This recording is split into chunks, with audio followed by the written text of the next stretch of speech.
As dungeon masters, we're often called upon to take this stuff, monsters with breath weapons and rays and stats and all sorts of spells, and to turn them into something more, something that our players can have a conversation with. And ideally, that conversation is different between an ogre or an ancient green dragon or a beholder or a lich or a lithid and on and on and on. Players get traits, ideals, bonds, and flaws. As dungeon masters, we don't get any of that because, honestly, there's a lot of monsters in here. And if we asked, Wizards of the Coast to fill that all out, this book would be twice this size. But we don't really need that. For years, that was not a thing in Dungeons & Dragons for players or dungeon masters. We just had the alignment system and we had the ability scores, specifically the mental ability scores, intelligence, wisdom, and charisma. And that's all you really need to form a personality for your monsters. Dungeons & Dragons has 3 mental stats, intelligence, wisdom, and charisma. Pathfinder uses the same ones. Other systems have more. I've never found one that has fewer. Doesn't mean there's not one there. But they're all talking about kind of the stuff that goes on up here. Esoteric stuff that's not your brawn or your dexterity or health, ability to take a hit, your strength at wielding a sword, that kind of stuff. We're all talking about powers through your personality, your brain, and your ability to intuit things. Intelligence is generally the easiest to explain. It's your intellect, it's right there in the name. It's talking about your ability to apply logic and reason to a problem, apply we call it book learning, things that wizards did, to the problem to try to solve it with knowledge that you gained out of a book. Think about something like Data out of Star Trek: The Next Generation. He's not really charismatic and he's not wise. He doesn't understand people and why they do what they do. He is very smart, though. He can apply logic and things that he's learned and try to figure out what's going on in whatever episode they happen to be. The next ability is wisdom. Your wisdom score is your ability to perceive things in the natural world, and they notice things out of place. They notice that slight difference subconsciously. Same thing with something like lying. They notice that small bit of sweat that starts beating on the brow. They notice that you're sitting on your hands. They notice that your foot is twitching. They notice that you keep kind of looking to the side and you won't really look at anyone in the face. They don't know why that is necessarily. They just know that they have trouble trusting you because something's off. Whereas someone that had both would know why that is. Sherlock, for example, I would say has a high intellect and a high wisdom. He both detects those things and then goes, we know he's lying. Why? Because the sweat's beating on his forehead, he's sitting on his hands, and he keeps looking to the side, and he won't meet your eyes. That's telltale signs of lying. The last one is charisma. Both Sherlock and Data don't have charisma. If you watch like the Benedict Cumberbatch Sherlock, he didn't have any. He's not really likable by anyone. Holmes is his friend, but even Holmes has some trouble putting up with him because he doesn't really seem to care about anybody. He calls himself a high-functioning sociopath at one point. I'm a high-functioning sociopath. Charisma is hard to explain. As kids, we used to think of it as it's how attractive you are, but it's way more than that. Self-confidence is charismatic. Being able to speak in public is charismatic. Playing a musical instrument is actually charismatic. Lots of people like it when you can do that. There's lots of people who are not necessarily what people consider physically attractive, but they definitely have charisma. They can command an audience, for better or worse.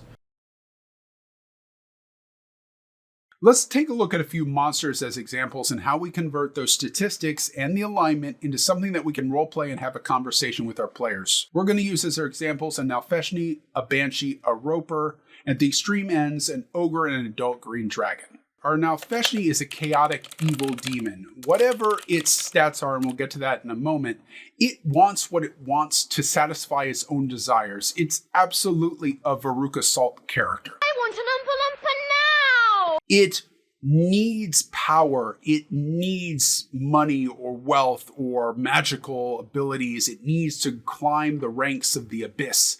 Whatever that thing is that our Nalfeshnee needs, that's not really a desire to control things so much as just a desire to feed itself and its own ego. Its intelligence in 19 tells us that this is a planner. They're very good at strategy. They're very good at figuring things out, and they like knowledge. I have a hard time imagining demons sitting down and reading books, but I like the idea that maybe that it has a horde of quasits that it sends out everywhere to bring back secrets. Wherever its lair is, it sets up a lot of scrying windows so that it can spy on people, so that it becomes a kind of information broker for the abyss and can tell anyone anything they need to know if only they'll meet its demands. Its wisdom tells me it doesn't really care about our emotional states. It's not one that cares to detect whether we're lying or not. Why would I need to know? I'm smart enough anyway to make a plan whether you lie to me or not. Its charisma at a 15 makes it a manipulator combined with that intelligence. It's very good at persuasion, it's very good at deception, and it's combining that in the intelligence to make it that kind of Dr. Doom character. That's my job, to stay a step ahead. That would set up a thing where you think you're defeating it, but not really. You actually ended up forwarding its plans by defeating the plan that it had. Or, if you failed, I still got what I want anyway. The Banshee, being the next up, is a low intelligence and wisdom. It's still higher than the baseline 10, but low compared to most monsters. But it does have a high charisma. The monster manual tells us that the Banshee is a creature that was failed to use its beauty for good in life. How do you play that? I would play that like Regina George. And evil takes a human form in Regina George. Classic, tropey high school girl that realizes that they're more attractive, more wealthy, more whatever than anyone else, and they use it to get their way. This is the opposite of the charisma through ability, through likability, through caring for others. This is just, I'm just aware that I have money and attractivity. Is that a word? Attractivity? Attractiveness? And I can use that to get what I want. In that chaotic evil vein, same as the demon, this is the kind of character that would manipulate people through insults. No one else would tell you that you're nasally. No one else would tell you that you're terrible, but just stick with me. If the players are trying to make a deal or need information from the Banshee, I imagine that the Banshee might have wanted someone, not because they loved them, but just because I need. That's that chaotic evil coming through again. And they were involved with someone else, and I was trying to break them up, and she or he, whoever I wanted, it ended up with my downfall. So I need you to go inflict misery on them because that's their fault, clearly. And if you inflict misery on them, maybe I'll help you. Then we've got a Roper, which is a strange one because it's a 7 intelligence and a 6 charisma, but a 16 wisdom. And it's neutral evil. They do that because they're trying to show that the Roper is very good at perceiving the world around them. They notice small differences so that they can notice when an animal is coming in. The neutral evil means I don't really have a code, and I'm not really driven by a selfish desire. I don't really want to collect treasure.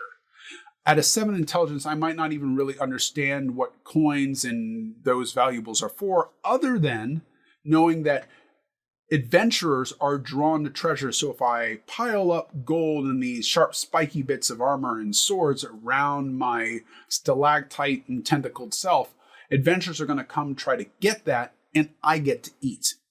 It's charisma, like the gibbering mouther from one of the previous videos. It's not a social creature. There might be other Ropers around, but honestly, I kind of want them to die because they're taking up some of my food. So if it does have other things around, it's got them around because they're incidental, or it's bullying them by its strength. Maybe it has kobolds that throw things in to feed it, or else it eats the kobolds themselves, but it doesn't care about them.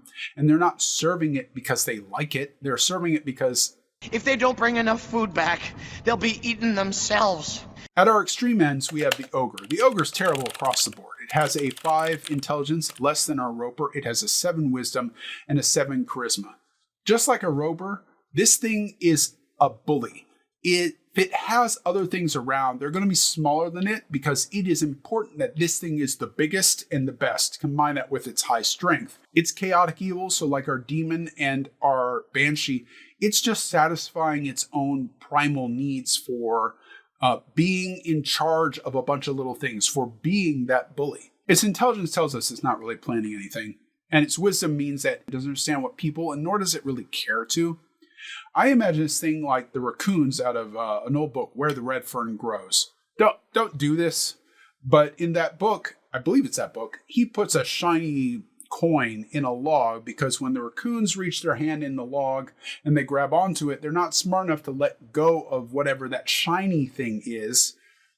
They're just going to hold on to it. And I imagine the ogre the same way. It might collect treasure, but it's only collecting treasure because, ooh, shiny, I want. So whenever one of its minions or the adventurer comes along with a shiny thing, it's going to make demands. Want that? Give me that. And if they don't, it's going to get angry because it doesn't have the charisma to try to be persuasive or deceptive and get it. And it really couldn't tell what you were thinking in the first place to try to figure out if it could try to do that. It's just going to smash.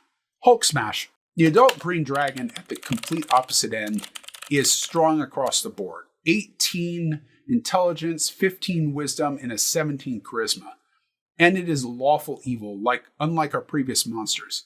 This thing wants to impose order on the world, and the best thing for the world is that I am at the top of that order. We can end this destructive conflict and bring order to the galaxy. And it probably has a strict hierarchy to how it thinks about things.